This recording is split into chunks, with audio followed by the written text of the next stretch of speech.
لیکن جب صحابہ کا اجماع ہو کسی مسئلے کے اوپر یا اکثریت صحابہ کرام کی ایک طرف ہو، پھر اب آپ کو کوئی حق نہیں پہنچتا کہ آپ اس طرح کے معاملات کو آگے لے کے چلیں ان کی مخالفت کے اوپر۔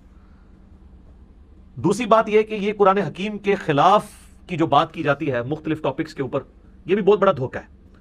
قرآن حکیم کے خلاف اس وقت کوئی چیز ہوگی اجماع کی یا سنت کی یا صحیح الاسناد احادیث کی جب وہ سٹیٹمنٹ 180 ڈگری ہوگی۔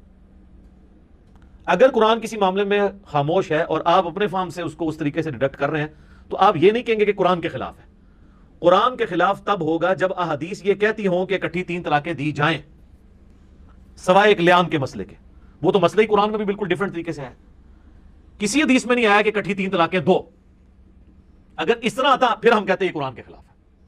احادیث میں تو یہ آیا کہ 3 طلاقیں جب دی گئی ہیں تو اسے اسٹیبلش کیا گیا ہے گناہ کے ہوتے ہوئے۔